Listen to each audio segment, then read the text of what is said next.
ಅಪರಿಚಿತ ಕಾರಿನಲ್ಲಿ 1.14 ಕೋಟಿ ಹಣ ಪತ್ತೆಯಾಗಿದೆ.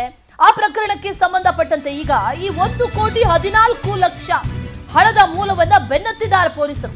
ಯಾರಿಗೆ ಸೇರಿದ್ದು ದುಡ್ಡು ಅನ್ನುವಂತ ನಿಟ್ಟಿನಲ್ಲಿ ಪೊಲೀಸರು ಈಗ ಪತ್ತೆ ಹಚ್ಚೋದಕ್ಕೆ ಶುರು ಮಾಡಿದ್ದಾರೆ. ನಿನ್ನೆಯಷ್ಟೇ ಅಂಕೋಲದಲ್ಲಿ ಈ 1,14,00,000 ರೂಪಾಯಿ ಪತ್ತೆಯಾಗಿತ್ತು.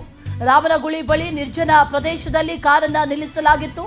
1 ಕೋಟಿ ಪತ್ತೆಯಾದಂತಹ ಕಾರಿನ ನಂಬರ್ ನೋಂದಣಿ ಅದಲು ಬದಲು ಮಾಡಿದ್ದಾರೆ.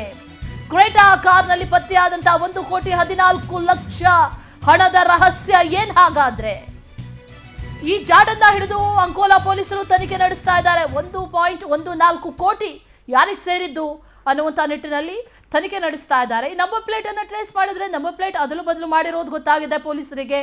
ಪರಿಶೀಲನೆ ಮಾಡಿದ್ರೆ ಮಡಿಕೇರಿ ಮೂಲದ ಅಲ್ಟ್ರೋಸ್ ಕಾರ್ ಅಂತ ಪತ್ತೆಯಾಗಿದೆ. ಆದರೆ ಅಸಲಿಗೆ ಸಿಕ್ಕಿರೋದು ಕ್ರೇಟಾ ಕಾರಲ್ಲಿ. ಹೀಗಾಗಿ ಬಹಳ ಅನುಮಾನ ಅಂತೂ ಈಗ ಮೂಡ್ತಾ ಇದೆ. ಯಾಕಂದರೆ 1 ಕೋಟಿ ಯಾರಿಗೆ ಸೇರಿದ್ದು ಅನ್ನುವಂಥ ಪ್ರಶ್ನೆ ಒಂದು ಕಡೆ ಆದರೆ, ಮತ್ತೊಂದು ಕಡೆಯಲ್ಲಿ ನಿರ್ಜನ ಪ್ರದೇಶದಲ್ಲಿ ಅಲ್ಲಿ ನಿಲ್ಲಿಸಲಾಗಿತ್ತು. ಪಾರ್ಕ್ ಮಾಡಿರುವಂಥ ಕಾರಲ್ಲಿ ಕೋಟಿ ಹಣ.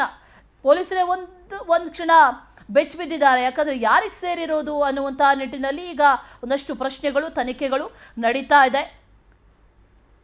KA51MB 9634 ಈ ಕಾರು ನಂಬರ್ ಏನಿದೆ ಇದನ್ನು ಟ್ರೇಸ್ ಮಾಡಿದ್ರೆ ಅಲ್ಟ್ರೋಸ್ ಅಂತ ಗೊತ್ತಾಗಿದೆ. ಆದರೆ ಅಸಲಿಗೆ ಇದು ಕ್ರೇಟಾ ಕಾರು. ಹಾಗಾಗಿ ಯಾರಿಗೆ ಸೇರಿದ್ದು ಅನ್ನುವಂಥ ನಿಟ್ಟಿನಲ್ಲಿ ಪೊಲೀಸರು ಈಗ ತನಿಖೆ ನಡೆಸ್ತಾ ಇದ್ದಾರೆ.